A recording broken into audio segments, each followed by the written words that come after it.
In this episode, we're going to talk megachurch drama clubs, take a hard look at whether or not we're actually making disciples, how to be an intentional friend, and the great goal kerfuffle of the week. I'm excited for that Hi, Danielle. one. Hello. How are you doing? I'm doing good. How are you? Your week okay? Yeah. It's fine. I am tired, and everyone's sick. I feel like everybody around here is I think we're sick. like... I'm not sick. I'm not sick. I'm pounding. And my whole family got C. sick, too. I didn't get sick. I don't know what it is. If it's just the cold, everyone just dropping like flies. Yep. But I'm doing good. Good. Yeah. So, hey. Hi. So let's start with some megachurch memories. This is where we focus on what was, what should or shouldn't have been, and what maybe endured. In the 90s, right? 80s, 90s. Yeah, megachurch. And we've said even last week, not to disparage it, maybe to make fun of it a little bit, but there are some things that we learned. So for sure. You picked this week's. Yeah. So I just thought it was such a funny. So I feel like every megachurch had this like almost fixation with drama, with doing skits, sketches, whatever. Yes. There were different names for it. Yep. But these live action little mini plays. Yeah. That we would do in our services. And we did lots of it. We did youth ministry together back in the day. We did a lot, not only youth ministry, but like in main... the church. Yeah, main stage. Remember the bed? Oh my God. Remember the marriage one? Yeah, we had a couple in bed together. Couple in bed arguing. Oh, man. Anyway, sorry, that just hit my... I didn't have that in my notes. I just... trauma. I remember the week we had a family... we were talking about conflict and within a family, and we had set up a whole boxing ring. Yeah, it was awesome. Had like dads and moms tapping out and coming in to fight the kids. That was one of my favorites. Yeah, that was a good one. That was a high production value skit, too. We had good lighting, smoke. That was awesome. And I think about like...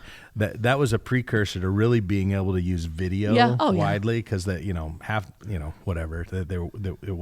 production wasn't a big thing in the church yet. So I think that it almost paved the way for us to do stuff on the screens. But there was a season where live drama was it. Who was king? Do you remember any of your favorite standard issue? Because you could go to any. Like, it was like anything. It was like worship songs where like churches would share these same dramas that they would do on their stages. The one that sticks with me the most is like no matter what youth conference you went to, one of the youth groups was putting on the Carmen, the champion, champion play, It was just. His song on a boombox, and they're just doing all the stuff. But it was the same, no matter where you went. And they might have like fire if you're like at a real church or whatever. But like, I remember that one. I think about the one where I'm not sure if it was the same one or not, but like where all the people around the stage in black shirts and black T-shirts. Remember? This could be 8 different ones, but yeah, I think I know where you're going. Everybody had a little sign on their chest that said like. Rock music or drugs or whatever, and peer pressure. And then they were sometimes in chains or ropes. Ropes. And then the Jesus character would come around and they'd stand them up and hug them and give them a white shirt. Remember that? Yes. I remember it. And then the white shirt. How many times did you do it? I didn't do it. I probably directed one or two. But I remember, we would take it seriously. We had a team, because we've always taken teams seriously. Totally. Yeah. And oh my gosh, we just took it seriously. We did all the exercises. Oh yeah. We did all the trainings. All the trainings, all the things. Right. Yeah. Getting in touch with your emotion, the root of your sin, all the things. We did. Yeah, I know. And we had some misses. Okay. One of them involving you. On Easter Sunday. Yeah, so on Easter Sunday. On the biggest stage of the year. The biggest stage of the world. In the megachurch. Yeah, for sure. Easter Sunday, big stage. We had this whole thing. We involved a local college to do this beautiful painting. That's part of the problem. That's where it started falling down. We just accepted that painting. But the idea was basically, real quick, God takes broken things and makes them beautiful. Right. Okay. Mm-hmm. So... Right. We had like shards of broken glass. Yeah, shards of broken glass was the thing. Right. So we had like garbage on the stage with all this broken glass and this empty frame kind of hanging from the ceiling. Right. Another production feat. I don't don't think people realize what we put into these things. And this was peak creativity, because this is something that, like, it wasn't just like the 5-minute section of the service for the sketch. We weaved it throughout the whole whole service, including the sermon. Right. We choreographed when things would happen, when someone would come out. And what was happening? What was the point? So the point was garbage. Like in the garbage were the pieces. I still don't know why. I think someone quit or couldn't or something. You'd fish out a piece of the stained glass of the garbage, clean it off, hang it up. Right. Over and over and over. That's it. Very like slow movements. Right. Very demure, And by the end it was this beautiful, just stained glass image made of broken pieces. Yeah, all put together, beautiful. And please remember, our pastor was speaking about this the whole time. Correct. We were singing about it the whole time. Mm-hmm. The graphics before the service were stained glass, like all of the things. About how God takes broken pieces and makes beautiful pictures. We committed to the theme. Number one comment we got over and over and again. Why didn't anybody clean up the church before the Easter service? Why were they letting that girl on stage clean up that garbage? Who decided to bring the janitor out? Yeah, who decided that it was appropriate for the janitor to clean up during the sermon? Didn't get it. Didn't get it. Over their heads. That was my last day. Could have been. We had some, but that was a... Yeah, and that, it became an enduring lesson for us of like, we have to spell things out. Yeah, you have to. Yeah. You can't be so like loving your art so much that you don't explain it. Oh, gosh. But were there any other enduring, because what we're trying to do with this thing is like kind of redeem some of these things that maybe started in the megachurch and had maybe their own flaws at times, but maybe there was something good that came of it. Yeah, I mean, one thing this is just happenstance, but I've been watching, it's the 50-year anniversary of SNL. Oh. So I've been watching, they've been doing a lot of documentaries about things, and they were talking about the transition from only live sketches to like those pre-recorded videos that like those teams would come in and do and stuff. Right. And I feel like we went through a similar thing. Like one of the enduring principles, I think, was how to craft a story, how to explain something well, and then that set us up for doing that way better in video. For sure, for me. Yeah. I think the other one for me is the idea of, it sounds elementary, but we would always, especially in youth ministry, we would tell kids like, hey, you're in this. Right. You're in this sketch tonight. Like you should tell your friends you're in it, tell your family that you're in it. Yeah. Anybody can come and, it's youth group, like anyone can come, blah, blah, blah. That was a huge engine for evangelism. Yeah, I mean, it allowed more people access to the stage. Yeah. So instead of just the instrumentalist, instead of just the pastor, it was like, hey, there's another group of us that are involved in pulling this thing off, and it gave a great invitation tool. And I think that's still true today. Like even, it doesn't have to be even something on stage. Like people that are just part of things that we do, they're much more likely to be like, talk about it, or invite people. But even just having conversations. And I think about ownership too, what it does to ownership, to have people involved in the planning and execution of the stuff that happens through the church or at the church. I also just thought of one other thing that this conversation reminded me of is that it was really an attempt, and not always successful, admittedly, but an attempt to tie the truth of the Bible to everyday life. Yes. It was to bridge that gap between how do these ideas up here attach to how we actually live our lives and how real people might live this out. And so I think that's still something that we aim for and are figuring out all the time how to best do that, how to bridge the timeless truths of the Bible to, life in 2025. And so we don't really do sketches anymore. No, but there's other ways that we... And there's something to be said, and I'm personally passionate about this, I think you are too, but there is something to be said about the way that God created things and the way that you see him and Jesus navigating through scripture, and how much of it has to do with like art, creativity, the creation itself, the temple, like all these things. Even as far as like Paul then using like statues and object lessons and trying to explain things with art that exists. And so I just think we've had a fun ride with that. Yeah, it's true. Yeah. Yeah. That's good. Fun memories. Yeah. Is it? No. It's great. Okay, let's move on to training notes. So this is a chapter of the podcast we want to dedicate to overflow from some of our internal staff trainings or Q&As and stuff like that. We might have some staff come and ask questions even at some point.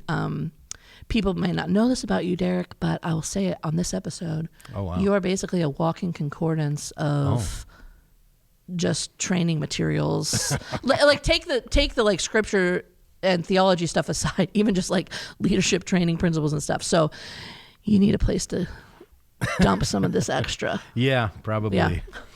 Yeah. So one of the things that it was a training that I did recently with we have a pastors only meeting once a month, and that's where some people might follow our "What are your pastors having for lunch?" Yes, that's where we do that. And there are people online who think that happens weekly. There are some that think it happens daily. Daily. They're like, "Where's today's What are your pastors having for lunch?" So that is their wives can only make one lunch a month. Let's calm down. It's a monthly meeting. But anyway, in that we did a quick it was a training / check-in. Yeah. That really I was trying to circle us back to sometimes you can get so far down in the weeds on a new idea that you can forget what you're actually doing. Yes. That's 40% of my career. Remembering what you're doing. So, as we're on this disciple-making venture and trying to reframe the church around better disciple-making measures and those sorts of things, and we're developing, today's conversation is about this Dream Disciple roles, and we're going to be doing all 4 of those roles. So we created the roles, we're creating tools around those roles and all that kind of stuff. And we just had this like step back moment in BYOL going, good. What is disciple making again? And we're putting new words to it, but let's remind ourselves of what we're actually doing. And so we came back to some of our traditional definitions. What is a disciple? A definition of disciple making. What are the biblical foundations? And so, you go back to the Great Commission, you go back to the Great Commandment, you go back to the Great Collaboration, which is John 17, Jesus' prayer. And to go, really those kind of capture what we're up to. And then, my friend Dan White put together this great list of, how did Jesus disciple other people? And so there was information, there was interdependence, there was incarnation, there was imitation, there was introspection, all the I words, but this idea that, that's a part of it. And then I shared in a message a few weeks ago, looking back, having been part of these kind of relationships myself many times over the years, but not just that, but having a unique perspective as a pastor of seeing some of the best ones live out, I kind of put together my own list of what are some of the elements of an effective discipling relationship, and just thinking through that. So anyway, and then we just really went through some questions and what I called thought experiments of I'll share a couple of questions. What are the bright spots of discipleship in our church right now? Where are we seeing evidence of these things happening? So again, we're stepping away from the down in the weeds and going, okay, let's really look at this and say, where is God at work in this area in our church? To give you one quick thought experiment, we said, if we removed all of our programs and events for a season, how would discipleship continue? In other words, what informal structures, relationships, or habits would sustain our mission if we stripped all of our stuff away? That's good. And so, I think it's important, again, I think just the principle here is it's important to step back from time to time and really ask, 30,000 foot questions versus, ground level. And so one of the things I wanted to say, though, we're making this tool that I used for this little training and the questions and the thought experiments available through my email list. Cool. And so if people aren't part of that, jump on that, and we'll send you a free copy of this little tool. So any thoughts about that, or the stepping back, or the any of the ways that you're interacting with these dream disciple things and actually seeing them in action or in motion? Yeah, this is a really important thing to do. What you're saying, just stepping back in general.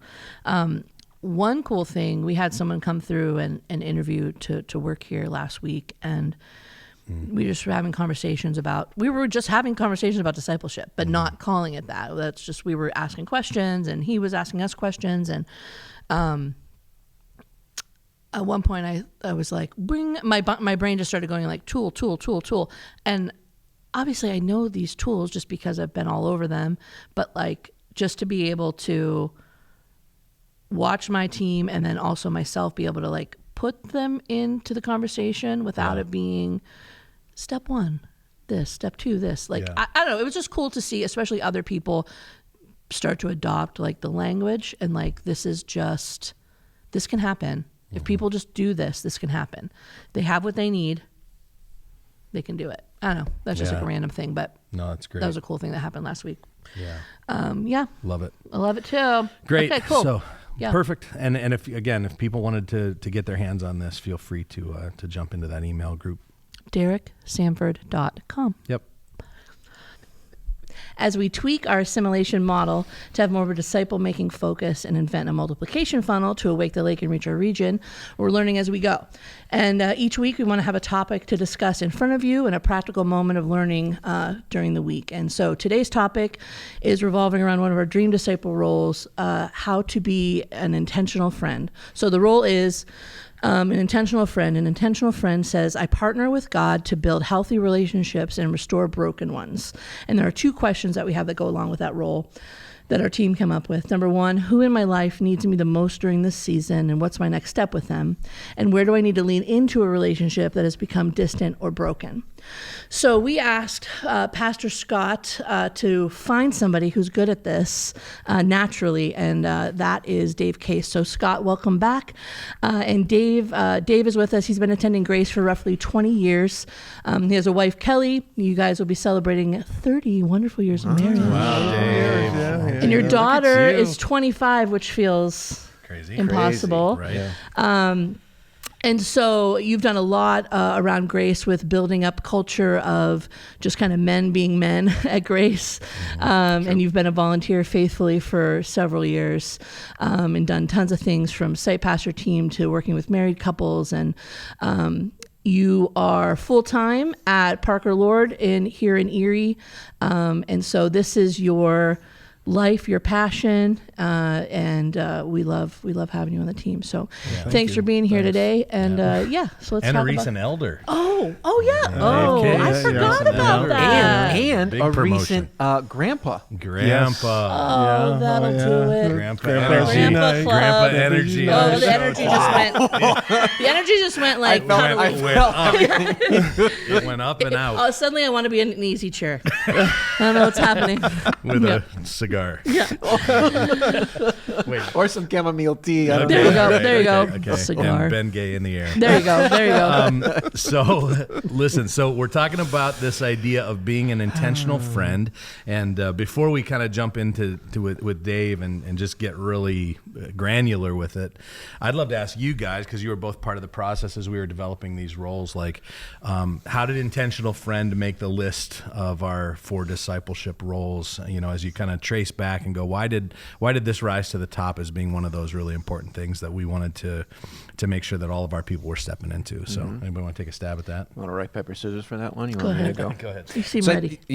So when we took a look at the scriptures, right, we really looked at the 4 gospels and looked for themes of what does a true disciple of Jesus look like, and as the themes emerged, this idea of being a friend, because Jesus himself calls his disciples, no longer do I call you servants, I call you friends. And friendship just rose up, and we basically determined, you can't be a disciple without having friendships. And so I think that's at least my recollection is that's kind of how we landed there. And it felt obvious. I remember it feeling obvious. 100%. But also, as with all these roles, as we dug more and more into it, it became deeper and deeper and deeper the more kind of we dug. Yeah. And I liked, in addition to that, I thought this role specifically lined up for like where we are in Erie, what our community's like, because it's very segmented, fractured. Even to this day, there are just really like hard lines in our community of where you go, where you don't go. And all the way back from like when it was first kind of built by just ethnicities and whatnot. So, and we tend to, I think, have a lot of fractures. And so this, I think, spoke directly to that, which was cool. Yeah. I guess the only other thing that I'd mention is, I mean, you take a look at the idea of relationship. It starts with the Trinity. Yeah. And so there's just a joy that just seems to start the whole entire story of that in being in relationship is central to everything. So that's good. Yeah, and I think even as we're encouraging our church, and Dave's here to talk a little bit about this, but like being a disciple maker and looking at your sphere of influence as people that you could potentially lead to Jesus or help to take next steps toward Jesus, that process begins with friendships. Like to just come at that as a stranger doesn't work, and so like the whole idea of discipleship and disciple making kind of begins with understanding how to be a friend. And how to almost build and develop skills around how do I do relationships well. It's almost a precursor to being able to do discipleship. So, that's great. Let's just talk about following Jesus and how does friendship play into that journey just in general. And I'll throw that open to everybody. And then Scott, I know you're here to maybe ask Dave some questions about, how he kind of lives this value out. So we can go from there. But how do you guys see friendship as being important in just following Jesus in general? What does friendship bring to the table in your journey with Christ? I mean, I think for me, it brings like depending on the relationship, obviously, but usually like a pretty honest, reflective surface. So someone who can just say like, no. You're not buying usually in my case, you're no. And when I think about it, and even being introverted, when I think about big changes forward spiritually for me, it does always surround being proximal to people. And whether that's like in a life group or just like a friendship thing or a mentoring thing, whatever, that always is a catalyst, whether I like it or not. Yeah, for sure. Yeah, same here. I mean, I know I just talked about this recently in a message, but like me being, I'm having done this a long time, like I'm usually the one leading these kind of little environments or whatever where a group of guys get together. And I got invited into a circle about a year ago of guys where, I wasn't the leader. And man, really, I can point to those conversations, those give and takes as like really growth curves for me at this time and stage of my journey of just like, it's when people who love each other rub shoulders with each other, and it's like, we got. I'm getting better as a follower of Jesus because I'm sitting in this circle.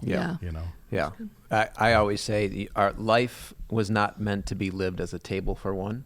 Right. And I think that has ramifications, just ripples out. And I just think that if we're made in the image of God, that means by default, then we're made to be in relationship because it's exactly what God Himself does with the Father or with the Son and the Spirit. So, You got anything to add to that, buddy? Oh yeah, I mean your voice is always resonating in my house with my wife, and it's let's break that down. Let's break that down.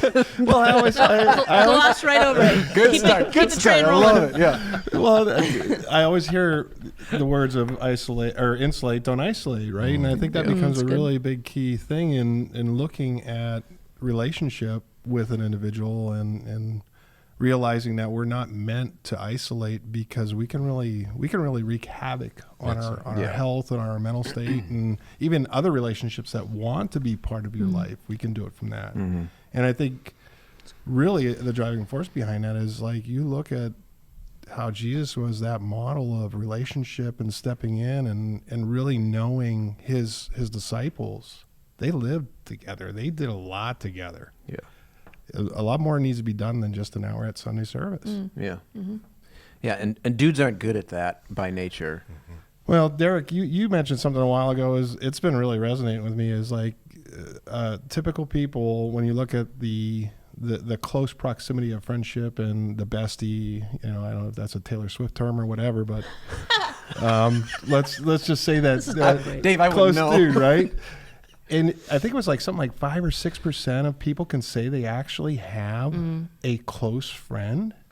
And it's gotten worse and worse. And as we get older, we have different shifts of priorities and so forth and work. And we kind of lose that in a relationship aspect. And we focus on things that really aren't really Jesus modeled. Yeah. Right. And we miss opportunities all the time because we're too busy. We're too fast. We don't slow the pace down enough to really have relationships, honest relationships. Yeah. That's good.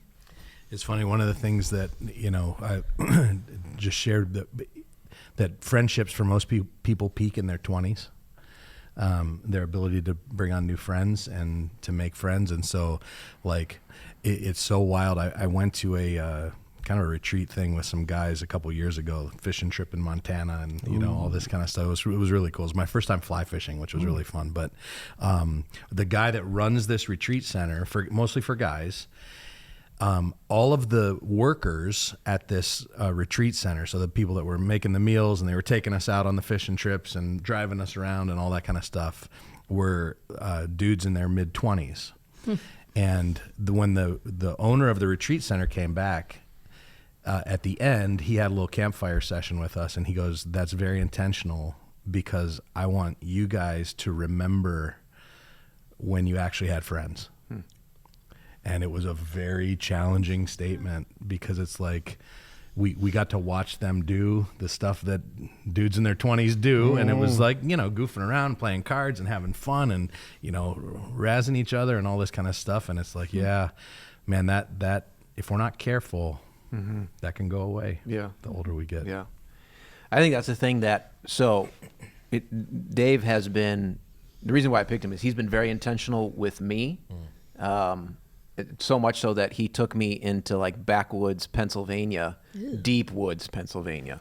I don't even know where I could find it on a map. It was like off the grid. He's like, "I want to show you something." I look around, I'm like, "There's nothing around for hundreds of miles." It was dark woods. But he was very intentional with taking me to a space that was very significant to him. That's cool. And shared that space and taught me how to fly fish. My line was in the trees more than it was in the water, but nonetheless, he's chuckling over here. But the intentionality comes to mind with that. But that's just one aspect. So like when you think of just friendship in general, especially as as a Christian, what are some things that you just think need to be developed? Skills that skills that would need to be developed in that? Well, I think really you have to come at it that you're not expecting anything in return, that you're giving yourself and you're giving your time and even your finances freely to an individual, right? Even giving your backstrap of a deer you got. That's true. He did cooked do in that. the wood. Yeah, he did that too. I mean, that's really big for a hunter is to give the backstrap. That's Danielle was completely appalled. It was delicious. I don't even know what that means. I'll be honest. Danielle needs later, a barf bag. I don't need to know. But a lot of people, when you sit there and think about it, you just kind of have to have that willingness not to expect anything in return of it. Give it freely. I mean, that's what we were given with, Christ and our salvation. I mean, and that's a big one. And I think that's a good word, Dave, for Christians, because I think a lot of times people come into these friendships, and the fact that we've named it as a role can really kind of confuse this and go, I'm coming in with an agenda. Yeah. And I think if there's any sense of that, you're a project for me. If there's any sense, so I think what you just said is so profound that, man, it does have to be this, like, I'm giving myself, for nothing in return. And man, if God uses it, giddy up, then it'll be cool. But and it was funny because it was like when we were lining that up, Heather offered a lot of cash to take Scott into the woods. And I bet she did. So give him a backstrap. Wasn't there a GoFundMe? I remember. I think I gave $10. My husband to get lost in the woods. Take him deep into the woods. She thought backstrap was some sort of punishment. Yeah, I did. I want my $10 Heather, back. Take him and give him a backstrap. It's a tenderloin. For those that don't know, it's a tenderloin of the deer that's for hunters is big. So It's food. But go ahead, keep going. Were you going to keep going on that? I lost thought. No, right sorry. now. That's what happens I'm here. thinking backstrap right now. Yeah. But I think you talked about, so there was the freely giving of yourself. So there's a sacrificial point to that. Yeah, and there's a serving aspect of that as well. I mean, when you look at it, everybody has an opportunity to, or everybody has a willingness to receive somebody serving them or gifting them or blessing them. And I think sometimes we can get in our own way of receiving a blessing. And if we can't receive somebody's offering or blessing to help us or whatever else, you really have to question, can you really receive Christ's salvation for you? And me and my brother had talked about that a lot. And it's just like, if you can't receive, because I have a hard time receiving, right? And I've learned how to adjust how to receive in a way, because he really put it profoundly. And I really respected his input to me of, if you can't receive just this small little thing, how do you receive such a greatest gift that we've ever received? Yeah. And that's the thing that I think you've not just shown me, but you've shown the countless number of guys that, you've had the ability to, pour into, influence, whatever word you want to use. Because to me, I was just like, what does this guy keep? He Marcos me. He'd Marco me all the time. He's like, hey, just letting you know I'm here. I'm just like, what does he want? And at the end of the day, I think Heather's just like, you do maybe think that he just might want to be your friend? Well, that's still up for grabs. We're still, it's been 5 years, 6 years? We're still wondering. I want to come back to this like serving and being served thing, though, because I think it's a really cool angle that people don't often think about. And I know, what you just said in terms of like putting yourself in a position to receive from somebody else or to be served by somebody else is often one of the best friendships tools that we have. I know for me, instead of like going around to my neighbors going, hey, I've got something you can borrow if you ever need it. If I need something to go to them and say, could I borrow your snowblower? So now I'm in the the needing role instead of the giving role. And that is a profound kind of position to be in to build friendships. Because you're being vulnerable in that moment, going, I don't have everything, I need your help with this. And man, that can really extend an important kind of connection tool to a person when you put yourself in the position to be served. We have neighbors like that that we didn't really have to like force a connection with, but me being me, just feeling like I needed a baby step of not just like, oh, hey, how's it going? Here's your mail, and that was what it was. It was like, hey, do you guys want to put this trampoline together with us? Do you want to, would you like to, and then it was like over for a cookout, over to their house for a cookout. And yes, it started that way, being like super intentional, but like those are the building blocks that just lets it become this like natural relationship. So you're not feeling like it's a project or whatever, and that's become like one of the richest friendships that Dave and I have had in a long time. So that's cool. It's a good step for someone to be able to take if you're like nervous about how do I be friends? Like if you don't want to Marco somebody 10 times and hope they answer, just help them and let them help you. It's good. So there's something that I want you to try to put words to, because when people do things very naturally, you can just be like, well, this is just what everybody does, but it's not the case. And so what I want you to do, I'm going to give you a little bit of a scenario with this. So this doesn't come naturally for a lot of people, but it just seems like it does for you. So at the one of the points where I was really overwhelmed with just loss and grief, when we had a close guy that we both shared friendship with, at the end of that funeral service, you didn't wait for me to, you brought like 8 guys with you, and you just infiltrated my space with just your presence and those guys' presence. And you just did that. Put words to that. I don't know if you can, but like, or the thought process, behind it. Because that still to this day is the top 5 most meaningful moments of my life. It's very much one of mine too. I mean, when you really think about it, it was really just God prompting me to just go and be with that person. You know, when we look at that, it's like, not that I can do anything, and I can't do anything in your grief. Mm-hmm. I can just be there. Mm-hmm. And, you know, I think about like Job, right? Those guys saw him from afar, and they came and they mm-hmm. sat with him. Now I can't offer you anything. I could just offer you that I'm here for you. That was it. That's what really, it was just God prompted me to just go because he's hurting. And I could see the grief, the weight and everything. It was just God driven, I guess.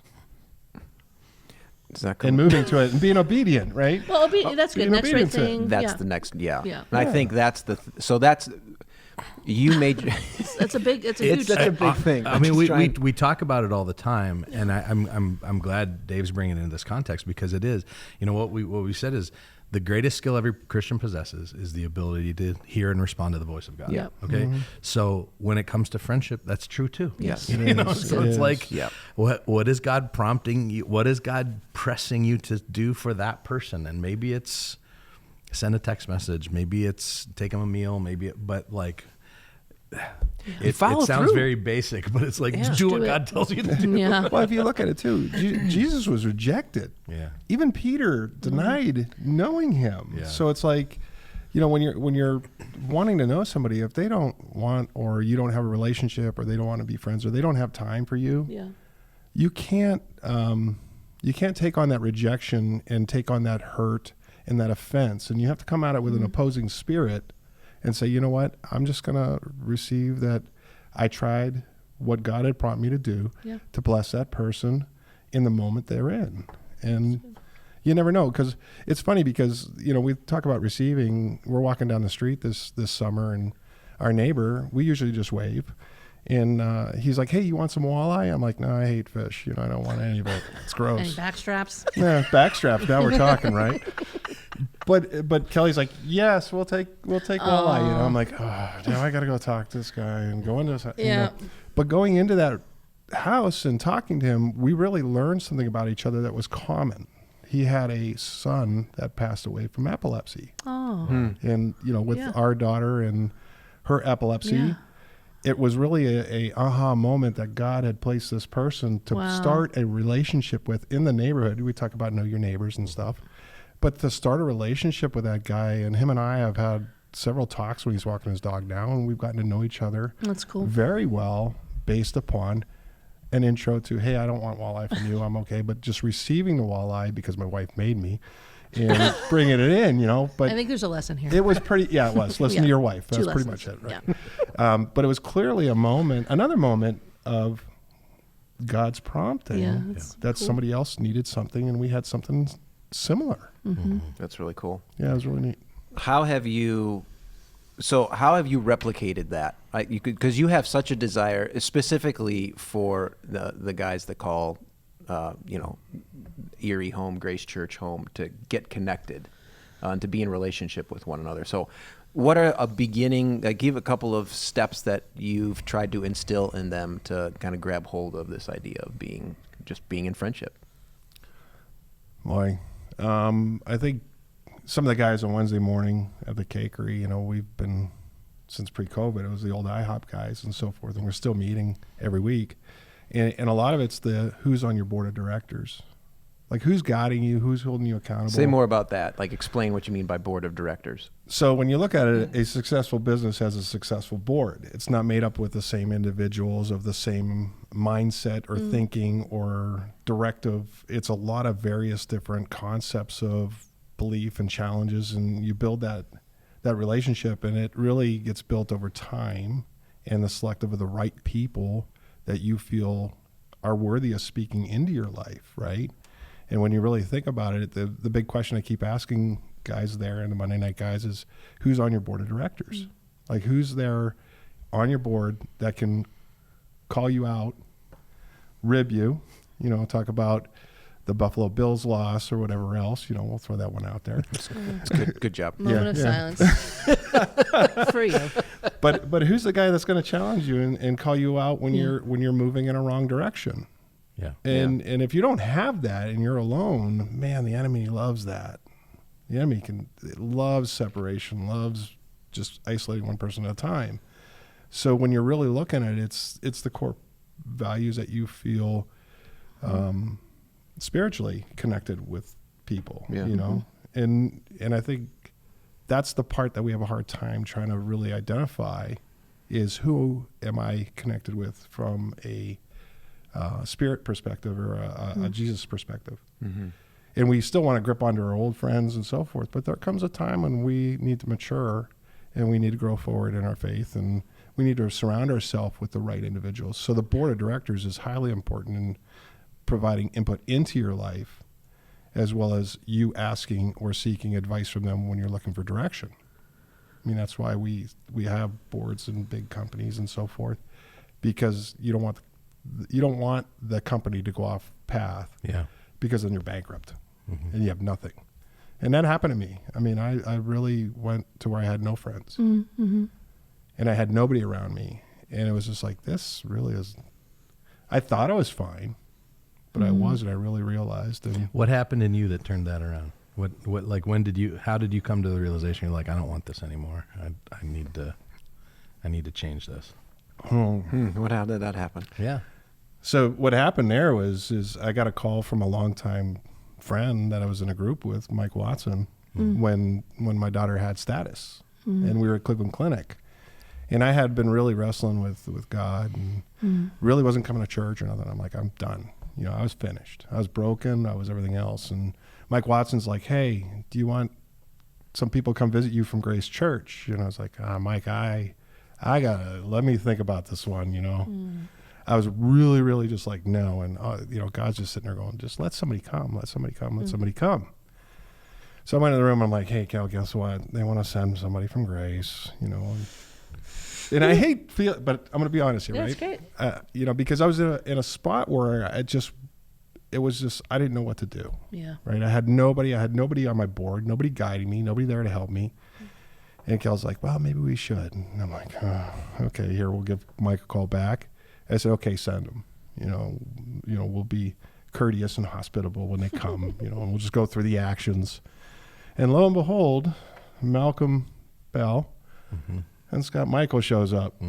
And Scott and I kind of started that deeper dig with each other, and Scott challenging me and what God has for you, and really sparking that, hey, come to IHOP. And I'm like, that's early, man. It was 6:00. And I'm laying awake in bed, and God's sitting there going, you can get up to go deer hunting early. You can get up to go fishing early. Why can't you just do one day a week, getting up early and go? What's it going to hurt? And so I kind of stepped in. Yeah. And that's where I met Jake, Dustin, and Scott. Wow. That's cool. It's great. It's a great story. And I think that's a good place to wrap up. That origin story is really important, because I think you know, and it's funny for those that may not know that story but know you now. They would probably never have dreamed that you were at a place where you were isolated, because you are such a great friend to people. And, you know, I think the origin story sheds light on the fact that you were at a place where you didn't have that. And once you had it, you were able to give it away to others. And that's really cool. Yeah, I didn't want to let that go. Yeah. I mean, the whole thing of wrestling with God, when you realize that, you know, Jacob, when he wrestled with God, and realizing who you're wrestling with, and then you don't want to let go. And then you have this other moment of these guys coming into your life. Ed Finney in the room when we were at Hammett, coming into the room. That's when God started putting these guys in my life to surround me, to guide me, to help me, to heal me. It's great. You're a great friend to people, Dave, and thanks for sharing some of your wisdom experience with us. Thanks, Scott, for guiding that time, and we appreciate you guys both. Thank you. Yeah, thank you. Thanks. Love you, dude. You bet. You still owe me money. Okay, so we're going to end with something that actually happened this week in our journey to Reinventing Church, and we're going to talk about, really, for the first time officially releasing, you had a hand in releasing our discipleship model kind of out into the wild with our life group leaders. And one of the interesting things about that, I think sometimes there can be a perception of like, we need to do something new. Derek needs to talk about it to this group or that group or whatever. But really, I think there are certain times where it makes sense for you to, because you're very high on in the Working Genius on galvanizing. And so this is the time where like this group, they need the information and they need to be inspired to move forward, make it their own and take it into their everyday. So this was like a perfect way to use that genius, flex that muscle with you. Yeah. Yeah. So I intersected with our life group leaders, and you use this word vehicle. I should probably explain what that means, because, we defined our discipleship roles. So there are 4 roles. But the question becomes, certainly in a big church like ours, how does that get distributed to the masses? It's not like I'm just preaching sermons on repeat on those 4 things, or and so obviously our life groups are an important place where those discipleship roles are going to be talked about, implemented, practiced, held accountable, all that stuff. And one of the things that we've done in this new model is we've put serving teams kind of in the same category as groups. It used to be that we said we wanted everybody in a group and everybody in a team or serving on a team. Now we've kind of put them in the same strata of our strategy, going, actually, we want you to find community in a group or a team, and we want those discipleship roles to be lived out in a group or a team. Either way. Or both. Like some people are still going to do both. Yeah. But anyway, so what we had to do is come up with a what we're calling a vehicle that's going to be common among those programs where these discipleship roles are being lived out. And so our discipleship vehicle is for groups and teams. And kind of the key phrasing around this is more structural than anything about how those things would operate. And so we're saying that the natural flow for a group and the natural flow for a team is that there's a connect, grow, and go component to it. So that there's some time connecting relationally, that there's a growth time, and that's always around Scripture and implementing the Scripture and prayer into our life. And then there's a go component where we're activating people to live out this discipleship role. And so recognizing that in our groups, this vehicle is going to probably emphasize different things than in our teams. Right. And there's a time thing. So our groups often meet for 60 to 90 minutes, a week or every other week or whatever. Our teams sometimes meet for 5 minutes before they serve together monthly or whatever. And so I think part of the challenge is coming up with a vehicle that will serve both of those things. And we've said from the beginning that our groups are going to have to become more team-like in their activation, and our teams are going to have to become more group-like in their community and relational side. And so anyway, I had this meeting where we kind of laid out that new flow, connect, grow, and go to our life group leaders. They received it very well. Good. And obviously gave ideas about what each of those components could look like. Yeah. But I majored with them on the activation side, the go side, and to say, how do our groups become more multiplication focused? And so both in multiplying groups and as those group leaders becoming activators for helping people to live these things out. The tendency for groups, I think, is for the gravitational pull for groups is to become inward very quickly. And so this has to be intentional to get us out. And then on the other side, we haven't done this yet, but on the other side with our teams, the emphasis for them has got to be, how do we get better at the connect and grow side? Because we're going. They're just doing it, The go is the way we serve together, but we really need to emphasize the connect and grow. So that's a little update. That was a recent thing. It was really well received. That's good. Fact, one of the really positive comments at the end, one of the group leaders raised their hand and just said, thank you for the clarity, and thank you for putting these tools in our hands and giving us kind of a target to shoot at with our groups. That's great. The kinds of people that we're trying to build is I think clarity around that is really helpful to those leaders. So that was nice. Sweet. Okay. Yep. Well, that's it for today. If you like today's show, you can give us thumbs up, star, whatever platform you're on, 5 stars. And just a reminder, you can find detailed show notes, related resources over at dereksanford.com/reinventing church. And that's where you can also subscribe to that newsletter he was talking about that'll have that disciple making imagination resource in it. And you'll get all his other latest free tools and posts and whatnot. All right. So thanks. Thanks. We'll see you next week. Bye. Bye.